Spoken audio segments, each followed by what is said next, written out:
Listo, creo que esperemos unos 2 minutitos. Si alguna cosa quiere usted comentarnos, pasen unos 2 minutitos para poder empezar. La pastora. Perfecto. No.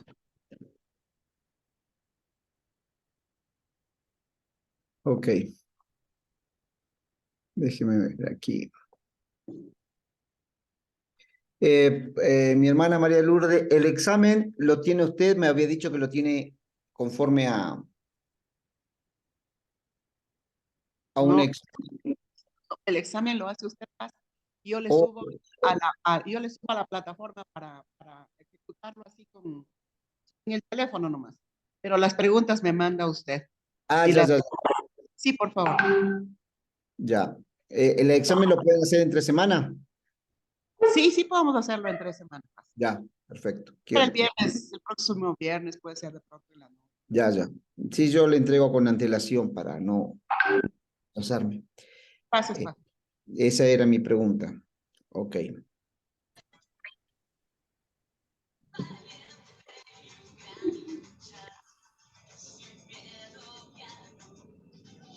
¿Alguien tiene prendido el micrófono por ahí? De pronto, a ver. Mayra Armas. Yo ya, le paso. Ya, listo. Ahora sí paso. ¿Iniciamos? Iniciemos, por favor. ¿Los hermanos de la iglesia están conectados, los que se reúnen en grupo? Ya se están conectando. Sí, sí. Amén. Ah, Ok, los que están aquí están 2, 4, 6, 8, 9. 9 personas estamos aquí, los demás están por allá, pero ya se están conectando. ya, ya. Perfecto, perfecto. Hermano Patricio Venegas, por favor, tenga una palabra de oración para iniciar la clase. Amén. Abra su micrófono, mi hermano Patricio.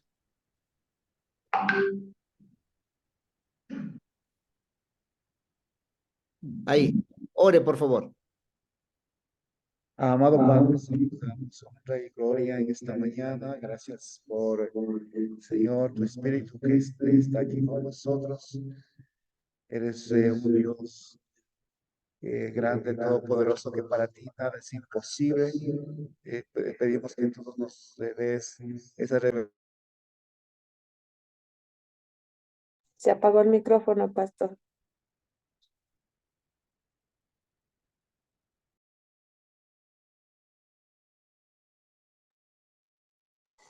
Pastor Patricio tiene apagado el micrófono de la computadora. No se le escucha. Ahí. Ahí. Sí.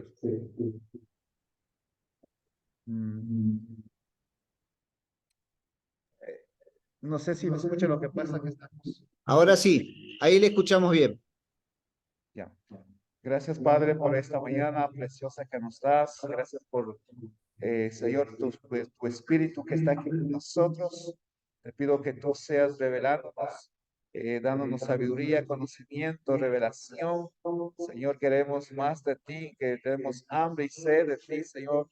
Queremos aprender, Señor, en esta mañana. Usa a tu siervo, Señor, para que nos revele cada vez más, Señor, de tu palabra. Y todo esto te lo pedimos en el poderoso nombre de tu Hijo Jesucristo. Amén. Amén, amén. Gracias. Ok.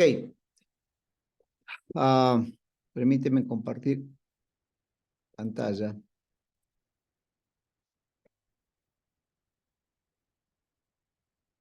No recuerdo bien en qué lámina nos quedamos la semana antepasada, porque el sábado pasado no tuvimos.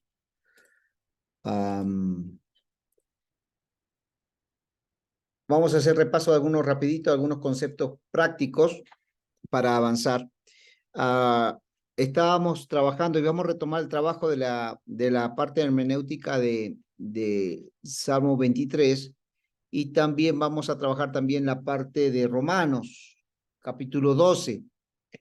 Yo le voy a dar todo el contexto del marco histórico, el marco literario, y nos metemos en el capítulo 12 de Romanos, ¿ok? Bien. Esto lo habíamos dicho desde un principio, el tema de la revelación progresiva, la revelación de la Escritura a lo largo de un contexto de unos 1600 años. Cristo se encarnó no solo en cuerpo humano, sino también se encarnó en la cultura. Ahora, la Escritura habla de que Jesucristo se hizo carne, ¿no? Y ahí teológicamente se habla de lo que se conoce como unión hipostática, ¿no? Suena una palabra media rara, pero esta expresión lo que busca es darnos a entender de que Jesús, cuando se hizo siervo y vino entre nosotros, él era totalmente 100% divino como hijo de Dios, pero también a su vez era 100% humano. No es que 50% humano y 50% divino, como hay otras posturas teológicas. No, la unión hipostática habla de que él tenía todo el poder divino para que en un chasquido de dedos en la cruz bajaran millones de ángeles y lo defendieran. Eso es más difícil cuando uno tiene el poder pero no lo usa. Fue el tema de Jesús. Jesús era totalmente divino y totalmente humano. Entonces, cuando leemos las Escrituras tenemos que leerla desde esa hermenéutica, entender a Jesús en los evangelios, a un Jesús que es hombre, a un Jesús que sintió, a un Jesús que experimentó las emociones de los seres humanos. A veces tenemos una hermenéutica muy, ¿cómo le diría? Donde espiritualizamos todo, ¿no? Dice, no, le dijo, Dios es perfecto y no puede. Vemos a un Jesús que se enojó tirando las mesas, ¿no? Con un celo por la casa de su padre. Entonces, ¿y qué mejor manera de interpretar esta función de Jesús en la Escritura? Que Él viviendo nuestras emociones nos entiende perfectamente, porque fue humano, 100% humano, Él entiende perfectamente nuestras emociones, pero a la vez también fue divino. Entonces, esa es una postura que a veces en nuestra comprensión humana es un poco difícil de entender. Recordemos que nosotros tenemos una mente finita, tenemos limitado nuestro razonamiento, nuestro entendimiento. Tratar de entender a un Dios infinito, tratar de entender lo que Dios ha hecho y está haciendo en la historia. Lo único que nos queda es acercarnos con toda humildad a la palabra y decir, Señor, como decía el pastor recién en la oración, revélanos. Y ese acercamiento a la Escritura es una manera de cómo el Señor, el Espíritu Santo nos revela a través de esa lectura, de esa hermenéutica, de ese contexto, cómo ese principio que estamos leyendo se hace carne en medio de nuestro contexto histórico. Entonces, a partir de ahí es donde nosotros debemos entender, inclusive como la Biblia como revelación progresiva, la debemos entender que cuando leemos texto del Antiguo Testamento tenemos que verlo con los ojos, los lentes del Nuevo Testamento. No nos podemos quedar en el Antiguo Testamento. Esa lectura es muy simplista o es una lectura muy limitada, una hermenéutica limitada. Tenemos que vernos en el contexto del capítulo, el contexto del libro y el contexto de la historia de la revelación. Porque de ahí surgen las herejías. ¿Una herejía de dónde surge? La herejía surge haciendo énfasis de una verdad. Énfasis de una verdad. Eso es herejía. Entonces, usted puede leer sobre otras religiones y algo de verdad tienen, pero totalmente desviado al concepto bíblico. ¿Por qué? Porque se han quedado con esa esa parte, esa porción, ¿no? Entonces, de ahí surgen las malas interpretaciones, ¿no? La mala aplicación a nuestro contexto. Vamos a ver en las láminas tenemos cuando entender que, de acuerdo a la figura literaria, lo que nos está diciendo, por ejemplo, Proverbios. ¿El libro de Proverbios son doctrinas o son enseñanzas, principios de vida? ¿Qué dicen ustedes? A ver, ¿quién puede abrir su micrófono? Cuando usted lee Proverbios, ¿qué interpreta usted? ¿Principios de vida o doctrina para la iglesia? Principios de vida. Correcto, principios de vida. Vea, entonces ya tenemos una noción hermenéutica. Yo cuando voy a leer Proverbios, lo voy a leer para sacar de Proverbios principios de vida para la vida cristiana, obviamente. Entonces, ahí tenemos consejos, pero en las relaciones interpersonales, en la relación de familia, en mi vida personal, lo que se llama hoy gerenciamiento de sí mismo. Tenemos mucha información, ¿no? ¿Cómo no caer en los lazos del enemigo? Tenemos que retirarnos del pecado, no tenemos que enfrentar el pecado, tenemos que huir del pecado. Conceptos, principios que nos sirven para toda la vida.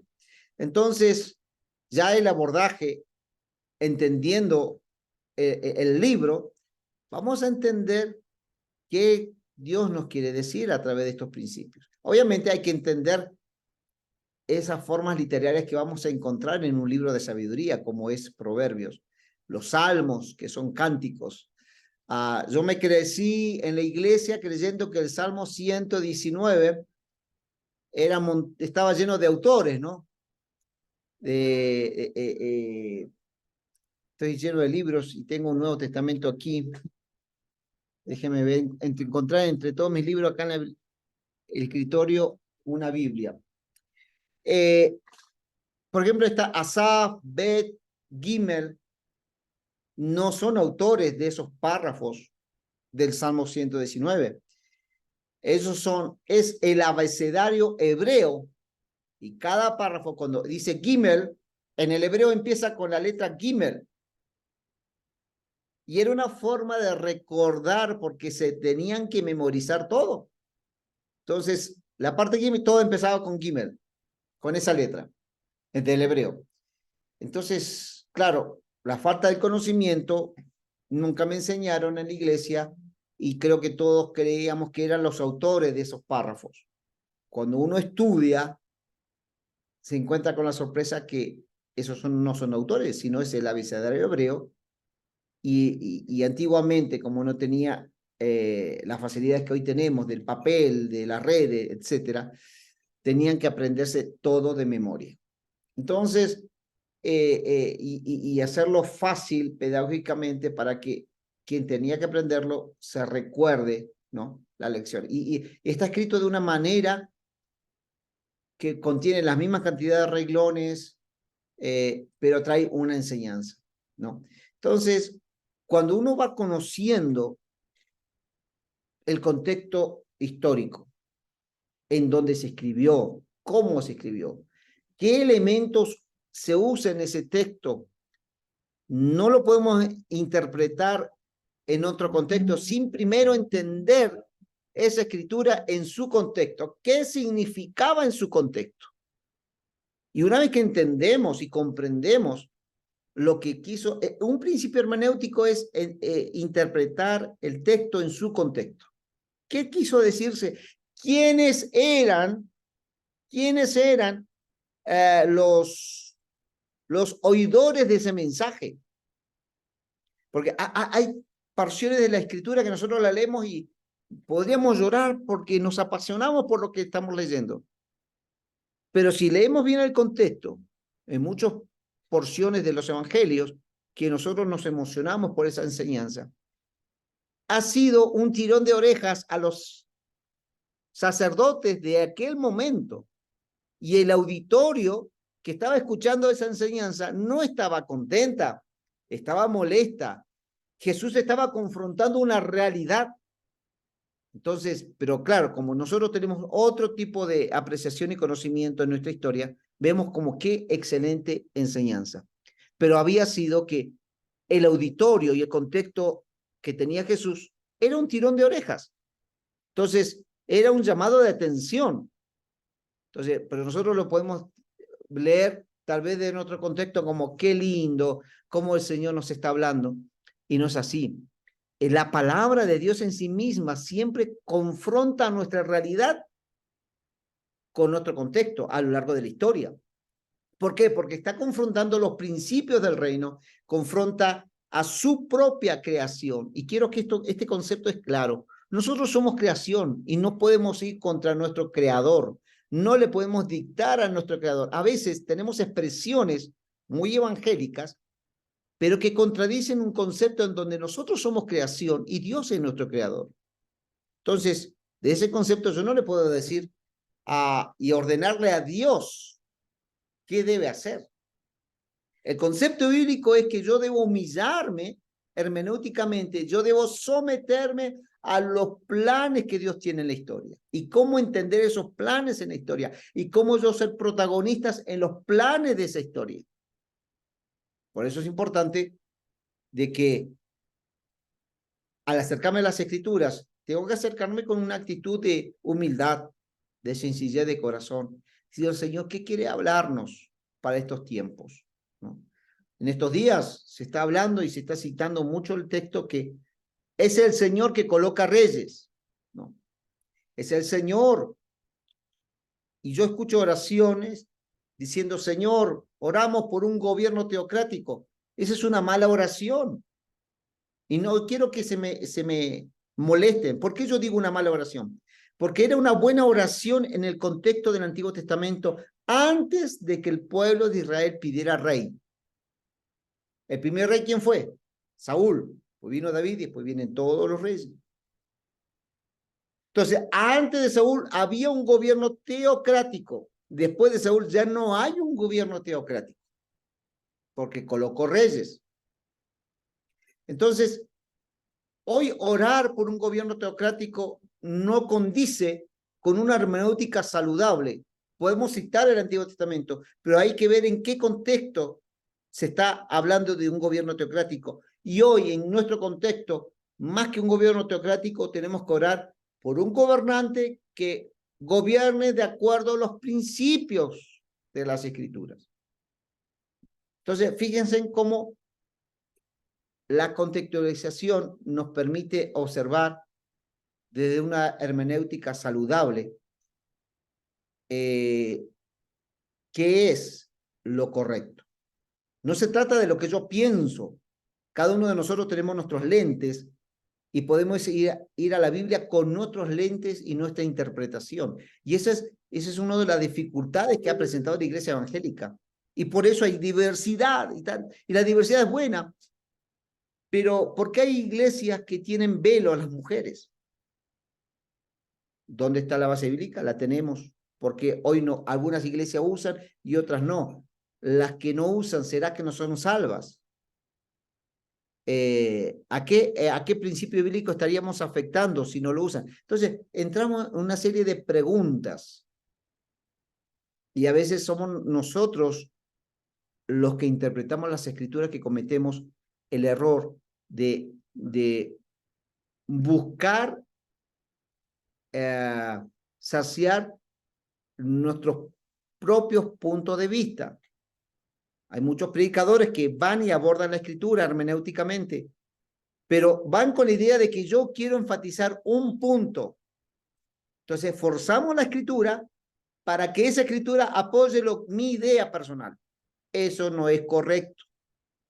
Yo tengo que dejar al lado mis intereses personales, mis agendas personales, mis agendas eclesiásticas para ver qué dice la escritura en el contexto y cómo esa aplicación de la escritura comienza a revelarse en mi contexto y en esa revelación Dios obre y trabaje en medio de esa realidad. ¿Alguna pregunta hasta aquí? ¿Alguna pregunta? No sé si escucha mucho ruido de la calle, voy a colocarme los auriculares para el sonido ambiental.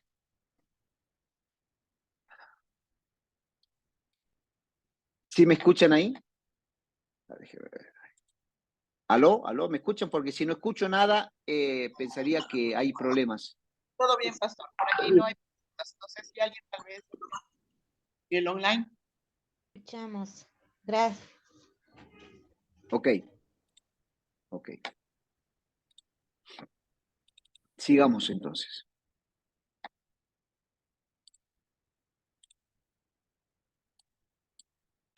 Déjeme mover acá.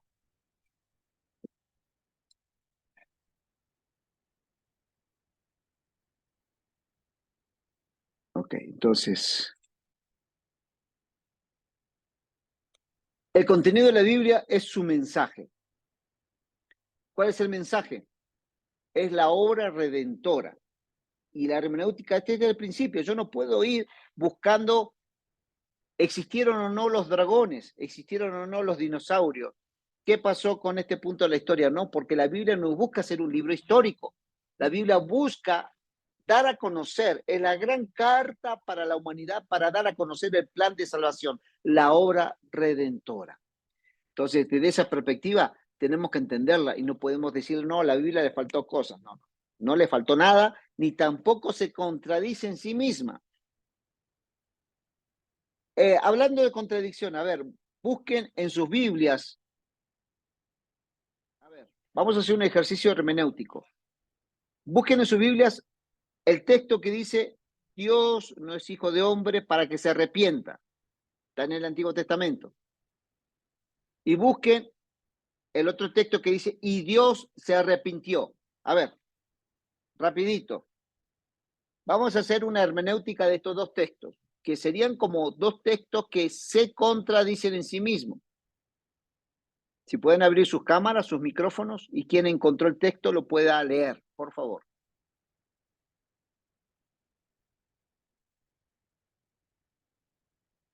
¿Encontraron el texto?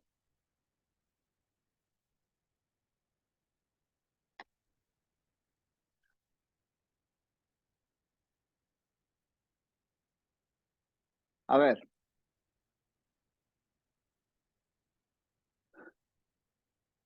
Números. Números 23, 19. Dios no es hombre para que mienta, ni hijo de hombre para que se arrepienta. Busquen su Biblia. Si tienen diferentes versiones de Biblia, mejor. Números capítulo 23, versículo 19. Dios no es hombre para que mienta, ni hijo de hombre para que se arrepienta. ¿Ya? Entonces es un texto bíblico que está diciendo que Dios no se va a arrepentir. Después, Dios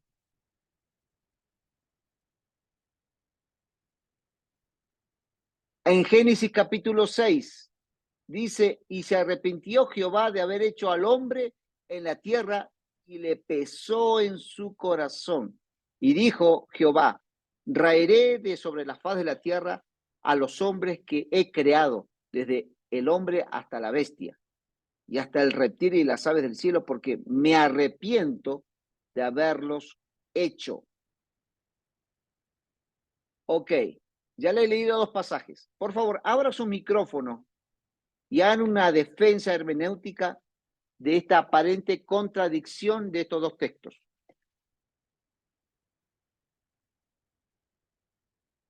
Si están ahí, porque no veo ni una cámara prendida y ni un micrófono prendido.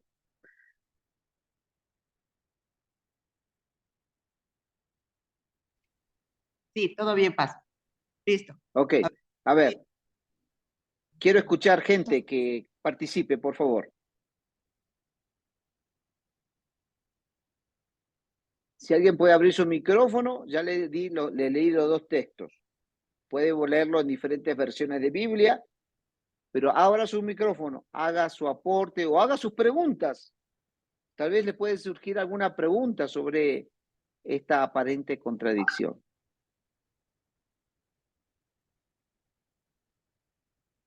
Nos quedamos acá esperando. Estoy haciendo una pregunta, por favor. Abra su micrófono. Ya van a, Exprese. listo. ¿Ahí? ¿Se escucha? ¿Escuchan Sí. allá? Ya. Yo sí escucho, sí, sí. Buenos días, pastor. Yo puedo ver en números no se refería personas que tienen relación con Dios. Se escucha lejos, perdón, mi hermana María de Lourdes, se escucha lejos y con mucho, retumba mucho en el ambiente.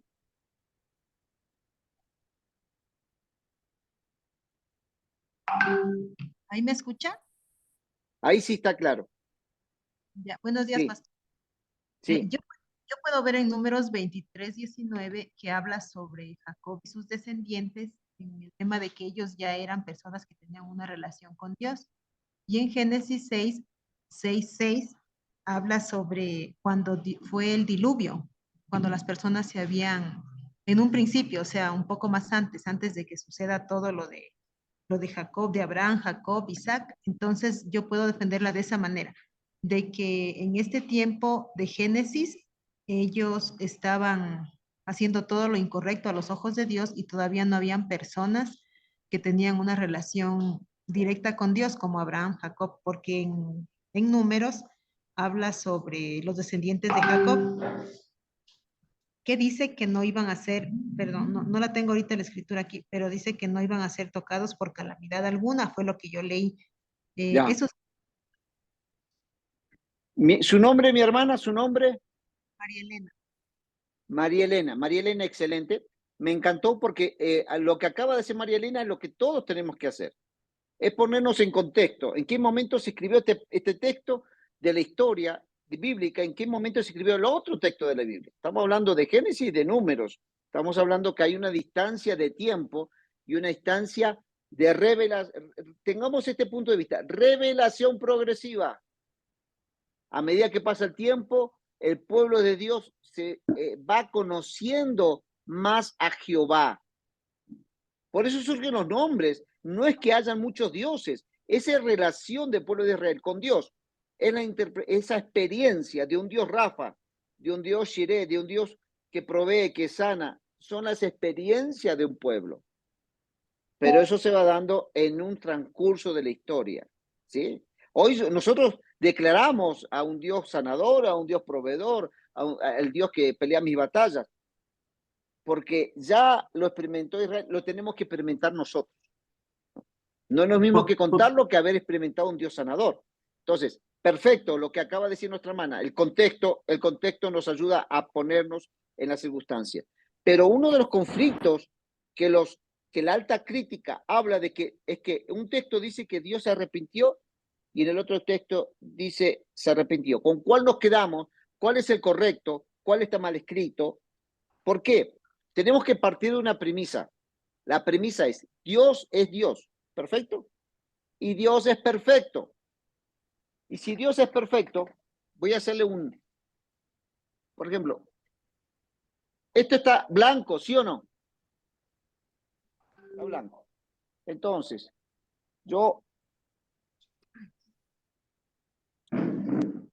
ahora, ¿está perfecta esta servilleta? Ahora no está perfecta, tiene un punto verde, ¿sí? Un punto verde. Ya no está limpia, no es totalmente blanco. Entonces, si Dios es perfecto, no puede haber una imperfección, absolutamente es perfecto. Entonces, si hablamos de que Dios se arrepintió, estamos diciendo de que Dios no planificó bien. Si Dios se arrepintió, Dios no hizo bien las cosas. Si Dios se arrepintió, ya Dios no es tan Dios porque se equivocó. Entonces, arrepentirse es que no tiene control de lo que nosotros hoy decimos que es omnipotente, omnipresente y omnisciente. O sea, que Dios no lo sabe todo, porque ¿cómo que Dios se arrepintió? Dice el pasaje que se arrepintió. Entonces, si nosotros sostenemos que Dios se arrepintió, estamos contradiciendo la deidad, la divinidad, la perfección, los atributos de santidad y de perfección en el Padre. en el Hijo y el Espíritu Santo. O sea, en esa Trinidad no hay perfección, porque si se arrepintió, entonces ¿cómo podemos confiar en alguna promesa? Si Dios se arrepintió, algo en el camino tal vez se vaya a arrepentir. Entonces nosotros no podemos tomar ese texto de manera literal. ¿Sí? No podemos tomar de una manera literal. A ver. Buenos días, pastor, y buenos días, hermanos. Tomando en cuenta, como usted dice, el contexto que habla en estos dos versículos, en Génesis se refiere al hecho de Dios, bueno, yo le interpreto de la siguiente manera: y se arrepintió Jehová de haber hecho al hombre en la tierra y le dolió en su corazón. Pero vamos al punto de que es por las acciones del hombre. Y en Números dice que Dios no es hombre ni no es hombre para que mienta, ni hijo de hombre para que se arrepienta. Él dijo y lo hará. Pero aquí vamos a ver, vamos en el contexto, en cambio, de las promesas que Dios nos pone o que Dios nos va a dar. Que Dios no va, si Dios lo dijo, así lo hará, pero en Génesis vemos es por el comportamiento del hombre, más no en sus promesas, más no en todo lo que, el contexto de que tiene la Biblia. Yo le veo desde ese punto de vista.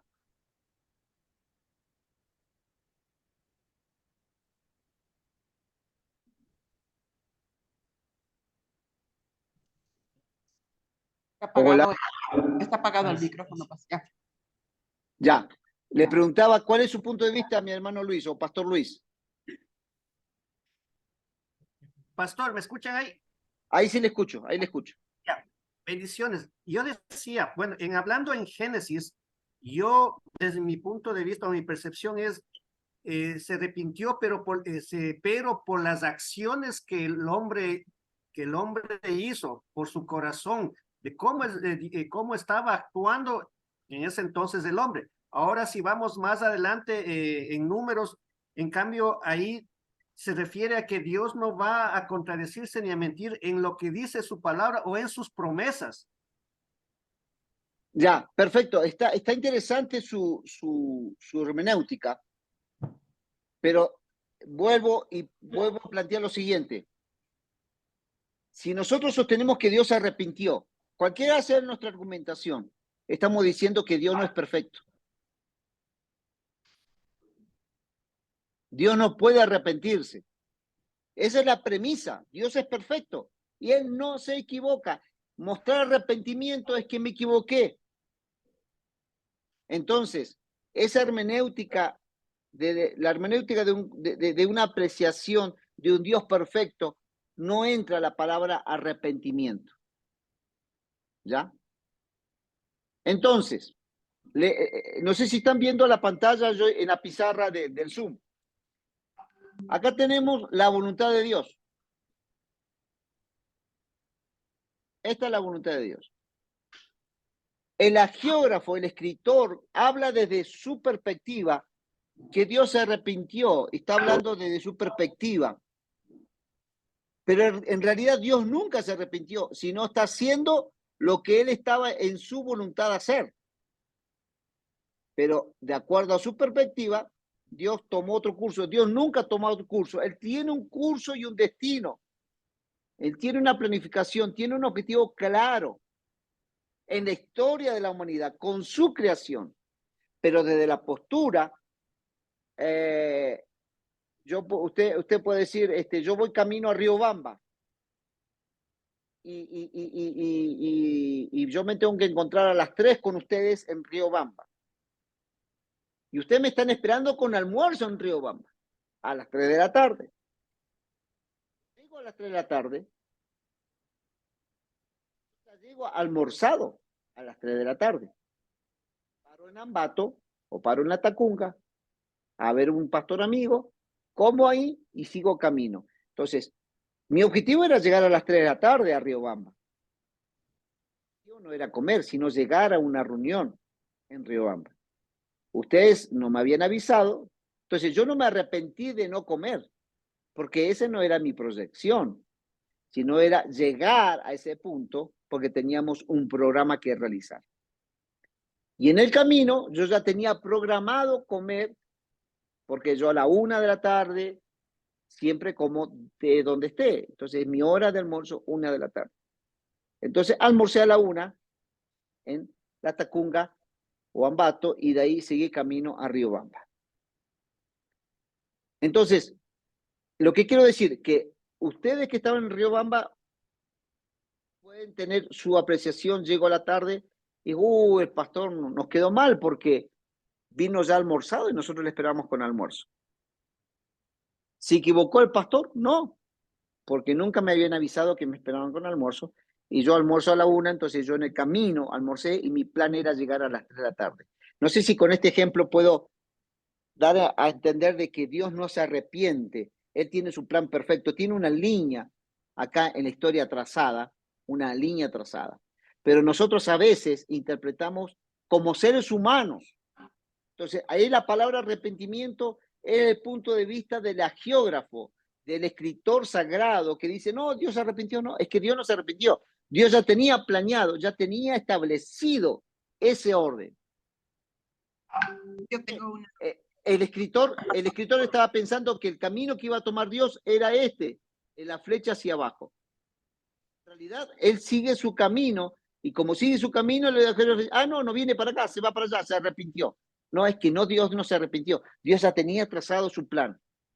Pero es la percepción del escritor sagrado. ¿Sí? ¿Alguien iba a hablar? Sí, Paz, yo le quería decir.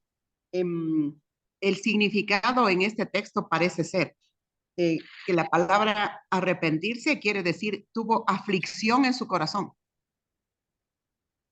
Entonces sí está bien, o sea, Dios le dolió en su corazón en otras palabras, pero la palabra arrepentirse como tal no es que cambié de opinión, sino que me dolió mi corazón. Bien, gracias. Ya entramos a hacer exégesis necesaria para una hermenéutica saludable. Ya. Ahora, aflicción de espíritu no es lo mismo que arrepentimiento. Por eso yo dije al principio, léala en diferentes versiones. ¿Por qué? Porque la palabra arrepentimiento desde nuestro contexto, ahora yo estoy haciendo un análisis literal. ¿Ya? Ahora, la hermana Lourdes nos dice, no, el arrepentimiento significa en ese contexto dolor de espíritu. Sin lugar a dudas, Dios se duele cuando no cumplimos sus propósitos. Dios se duele cuando no hacemos su voluntad. Dios se duele cuando nos desviamos de sus caminos. Entonces, es el dolor de Dios, no es arrepentimiento. Pero en la traducción se pone arrepentimiento. Hubiera sido mejor poner el corazón de Dios. Está dolido. ¿Dolido por qué? Porque su creación no está cumpliendo los propósitos que él estableció. Entonces, queda mucho más claro. Pero yo me fui por el otro lado, me fui usando la palabra arrepentimiento, sin mayor exégesis, sino sin hacer exégesis. Quiero que ustedes interpreten, cuando hacemos una interpretación literal, tenemos que hacer un análisis. ¿Ok? No podemos decir, la Biblia dice esto, dice, porque hay un libro que habla de las contradicciones de la Escritura, y hay un montón de textos bíblicos que dice, acá dijo esto y acá dijo, no. Tenemos que partir de una premisa, de una base. Dios es perfecto, no se puede arrepentir. Entonces, si acá dice que se arrepintió, no es se arrepintió. Vamos a hacer una exégesis. ¿Qué está diciendo? Su corazón estaba dolido, estaba afligido porque su creación no estaba cumpliendo los propósitos que le había establecido la historia. Entonces, a eso ya nos habla el panorama y nos da a entender que Dios no se está arrepintiendo, sino que se está doliendo, que es otra cosa. Sí, mis hermanos, quisiera escuchar réplica, ¿qué les parece? Estamos tratando de aplicar algunos conceptos aquí. Sí, Pastor, Patrick. sí. En la versión mía dice lo siguiente, en Números 23:19. Dios no es hombre para que mienta, ni hijo que hombre para que tome consejo. Él dice que hace y su palabra permanece para siempre. Analizando las palabras de todo lo que es arrepentirse, estar arrepentido, afligirse, dentro de las raíces, eso quiere decir a ver, refleja la idea de respirar o suspirar profundamente. Eso es lo que dice según estas palabras de arrepentirse, afligirse en la raíz hebrea. Es respirar o suspirar, suspirar profundamente. Dentro del... Buah, Sí. hay un feedback, parece que hay un micrófono abierto, no sé si María Lourdes puede apagar su micrófono, porque no sé si está en el mismo lugar, Patricio, la hermana María Lourdes, porque hay un feedback. Siga, mi hermano Patricio. Abra su micrófono, hermano Patricio. Ya. Ahí hable, ahí sí. ¿Me escucha bien? Ahora está mejor. Sí. Estaba diciendo de que le apagues el micrófono tuyo ahí. Está silenciado, pero no sé si sigue haciendo o habiendo un eco de algún otro Ahí. aparato donde sale su sonido y vuelve a ¿Ahí salir y me se escucha? replica. Sí, Sí, todavía. todavía hay eco.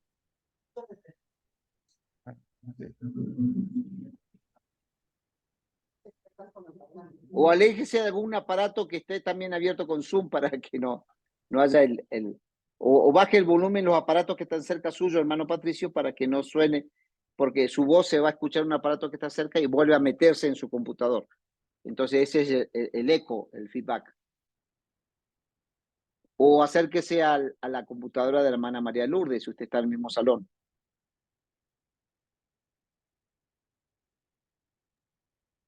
Sí, ahí me escucha. Sí. Perfecto, perfecto. Sí. Estaba todo lo que se refiere a arrepentirse, afligirse, y todo eso según la raíz hebrea significa respirar o suspirar. Entonces, la palabra de Dios también nos dice en Malaquías 3:6, yo no cambio, soy el mismo ayer y hoy y siempre. Entonces, no podemos ver de que según el contexto, no podemos ver que Dios no se arrepintió, como usted dice, lo que hizo el hombre y la mujer. Más bien, Él está haciendo su santa voluntad en la tierra.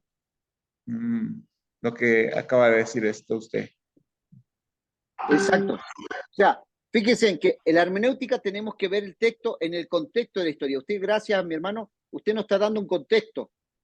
Y vemos otros textos de la Biblia que dicen que Dios no se equivoca, que Dios es perfecto, que Dios tiene un plan. Entonces, si eso es el mensaje de toda la Biblia, y en uno dice, se arrepintió, no podemos hacer de ese versículo una doctrina, cuando toda la Biblia me está hablando de que Dios es fiel, que Dios no cambia, que Dios sigue siendo el mismo. Entonces, si es el mensaje de la Escritura, no puede ser un solo texto, puede estar por encima de muchos otros textos que me están diciendo todo lo contrario. ¿Sí? Entonces, ¿por qué? Porque no podemos hacer una lectura literal, ¿no? Y una de las cosas que no mencioné, cuando nosotros vamos y leemos la raíz, por ejemplo, en este caso, el hebreo, vamos a encontrar que esa raíz tiene mucho significado, algunas palabras tienen muchos significados. Entonces, ¿cuál es la función del intérprete? Buscar, de acuerdo al texto que se escribió, qué significado se aplica de todos esos significados de esa palabra hebrea o griega, cuál se aplica a ese contexto bíblico, y eso lo encontramos a través del diccionario Strong y buscando el diccionario Vine de las palabras, y vamos a ver si fue un adjetivo, un sustantivo, un verbo, y si estamos en griego, si es voz pasiva, voz activa, voz media, y ahí interpretar el texto, ¿no? Entonces nosotros tenemos un español. El español es limitado a la riqueza literaria que tiene el hebreo y el griego. Entonces, la palabra amor, hay 7 palabras en griego, 7, siempre se hablan de 3 o 4, pero son 7 palabras en griego que hacen referencia a amor, con diferentes énfasis en diferentes contextos, y que son todas diferentes. Entonces, el idioma bíblico es muy rico, muy rico. Usted se sorprendería si estudiara exégesis la riqueza de un texto que usted siempre lo entendió de una manera, pero cuando ese mismo texto lo ve en el original, wow, no simplemente está bien lo que usted entiende, sino es mucho más amplio el concepto que el que usted tenía, porque pudo entender la raíz del concepto. Sí, mi hermano.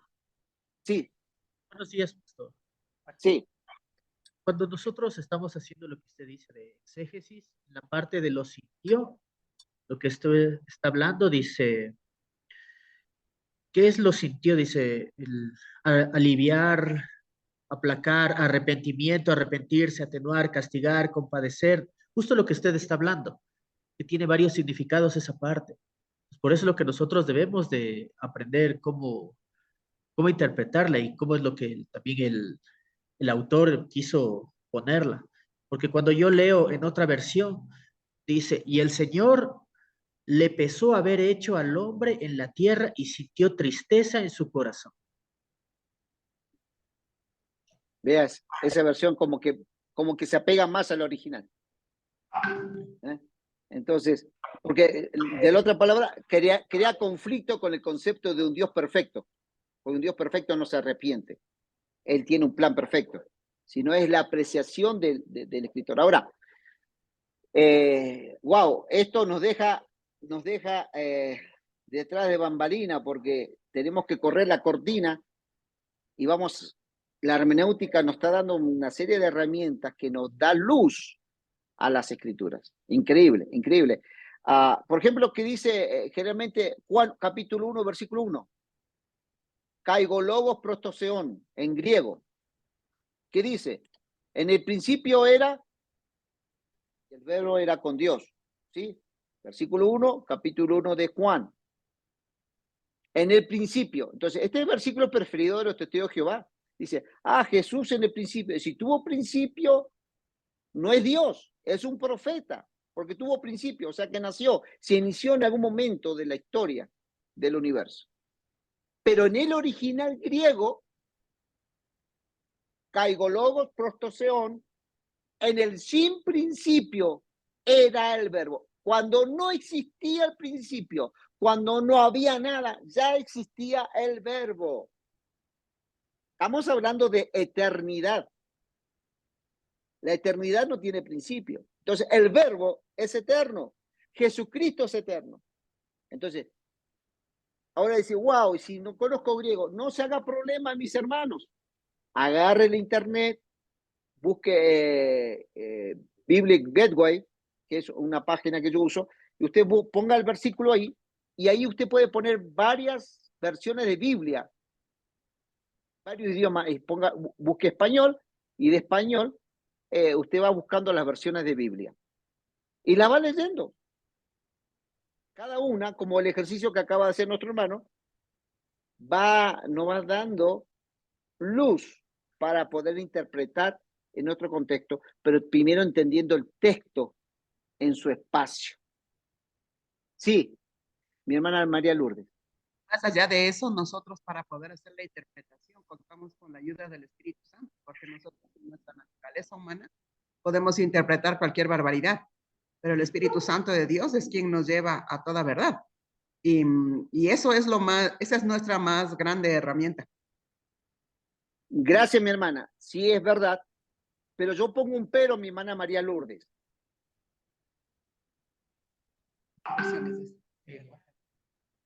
Se le fue. Con conocimiento. No se me quedó trabado. Estoy repitiendo 3 veces, pero. No se me... Es para dejar énfasis. En el hebreo, cuando se repite 3 veces el concepto, es porque es muy relevante. Usted cuando lee pasaje que repite el concepto de la misma palabra 3 veces, en el concepto hebreo es repetir 3 veces para decir esto es muy importante.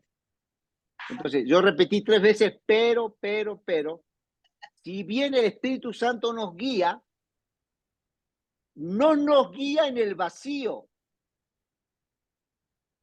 Por ejemplo, si yo no estudié Biblia, nunca, solamente leí la Biblia y no leí ni un libro, no tomé ni un curso como ustedes están tomando, el Espíritu Santo no me va a poner lo que yo no estudié. ¿Qué hace el Espíritu Santo? Todo lo que usted estudia es como una caja donde dice el Espíritu Santo, mira, esto es lo que estudiaste, esto. Y el Espíritu Santo nos lleva a revelarnos.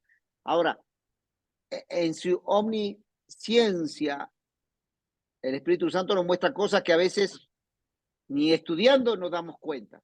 Esa es la otra parte, ¿sí? Que creo que lo que se refiere a María Lourdes. Pero yo al principio le dije, ¿dónde tenemos más escritos del Nuevo Testamento? ¿De Pedro o de Pablo? Pablo no tenía capaz que ni estudios primarios. Pablo tenía estudios universitarios. Ambos tenían unción. ¿De quién tenemos más escrito? Porque el que tenía más conocimiento era el apóstol Pablo. Entonces, el Espíritu Santo va a trabajar más y va a ser más eficiente en la revelación en quien tiene herramientas y estudios. Por ejemplo, y no es el espacio ahora, no nos alcanza, pero vamos a encontrar en las epístolas pastorales mucha filosofía aristotélica. Tendríamos que estudiar la filosofía aristotélica y de Sócrates y entender esa postura para ver por qué Pablo en su escrito está usando esa filosofía. Él no está nombrando a Platón y a Aristóteles, pero él está haciendo una transformación de esa filosofía y la está cristianizando en los conceptos que él está escribiendo en las epístolas pastorales. Dice, pero pastor, usted está hablando de una herejía. ¿Cómo que el apóstol Pablo? Sí, porque si usted estudia filosofía y ya tiene conocimiento de esta filosofía y usted vuelve a leer las cartas pastorales y dice, esto es parecidísimo. Aristóteles habla de el mundo de las ideas. Estudió filosofía, la doctora seguro.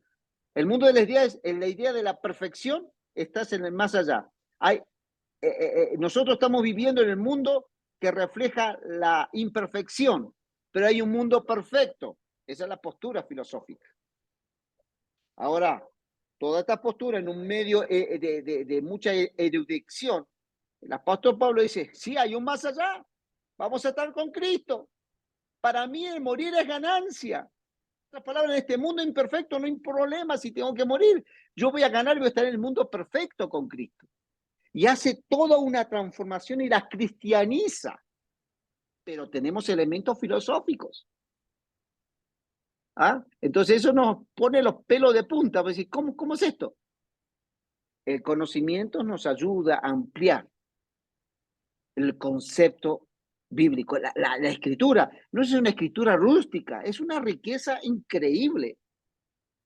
Tiene una riqueza increíble que a veces nosotros no nos damos cuenta por la falta de conocimiento.